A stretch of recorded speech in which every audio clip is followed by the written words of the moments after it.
আমরা যে মাঝে মাঝে ইংরেজি টার্মসগুলো ইউজ করি, ইংরেজি ভাষা বলি, এটা বেসিকলি এই জন্য বলি না যে আমি খুব স্মার্ট, এটা এই জন্য বলি না যে আমার খুব অহংকার।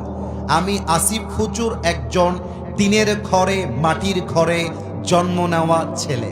আমার বাবা আমাদের সংসার চালিয়েছে মাত্র 5,000 থেকে 10,000 টাকার বেতনে। আমরা মাটির মানুষ, মাটিতেই মিশে যাব। বেসিক্যালি আমরা ইংরেজি বলি এই জন্য যাতে করে যুবকরা আমাদের কথা বোঝে। আমরা ইংরেজি বলি এই জন্য যাতে করে আজকের ওয়াজ যারা আমেরিকার থেকে দেখবে, লন্ডন থেকে দেখবে, তারাও যেন বোঝে।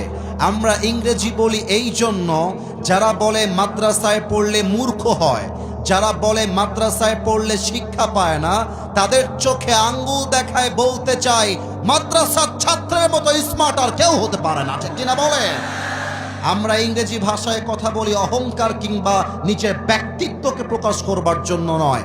সো আমি যদি ইংরেজি কয়েকটা আয়াতের তর্জমা করি, ভাববেন না যে আমরা তো ইংরেজি বুঝি না, আসিফ হুজুর ইংরেজি বলল কেন। আমি ইংরেজিও যেমন বলবো, আয়াতও তেমন বলবো, তর্জমাও এট দ্য সেম টাইম করে দিব। আসুন আমরা সূরার গভীরে ঢুকে যাই।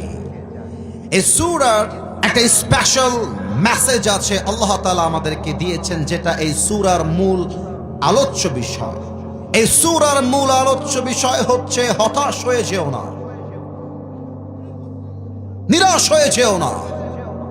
ওয়ামান ইয়াতাওয়াক্কাল আলাল্লাহি ফাহুয়া হাসবুহ। Whoever trusts in Allah subhanahu wa ta'ala, Allah is sufficient for him. আল্লাহ বলছেন, যেই বান্দা সুখে দুঃখে আমি আল্লাহকে ভরসা করতে পারে, সুবহানাল্লাহ, কেউ আসতে পড়বেন না, আগে তর্জমাটা করে দেই। আল্লাহ বলছে সুখে দুঃখে যে মুরব্বি বলতে পারে আল্লাহ আমার সাথে আছে, আরে আমার টেনশন নাই। যে যুবক বলবে চাকরি নাই, ব্যবসা নাই, জব নাই, বউ নাই, অভাব আর অভাব, সমস্যা নাই, আল্লাহ আমার সাথে আছে।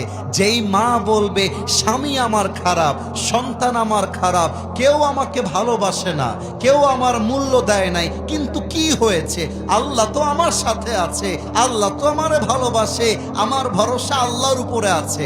আল্লাহ বলছে বান্দা তুই এটা বলতে পারলে তোর কাউকে লাগবে না, আমি আল্লাহ একাই তোর জন্য যথেষ্ট হয়ে যাব। সুবহানাল্লাহ পড়বেন না আপনারা মিয়া? সূরাতুল বাকারা, লাস্ট ভার্স অফ সূরাতুল বাকারা। আউযু বিল্লাহি মিনাশ শাইতানির রাজীম। লা ইউকাল্লিফুল্লাহু নাফসান ইল্লা উসআহা। Allah says in this ayah, He doesn't test anybody beyond their power, beyond their capacity, beyond their capability. Allah বলছে আমি কখনো আমার বান্দাকে কোনো কষ্ট তার সাধ্যের বাহিরে চাপিয়ে দেই না।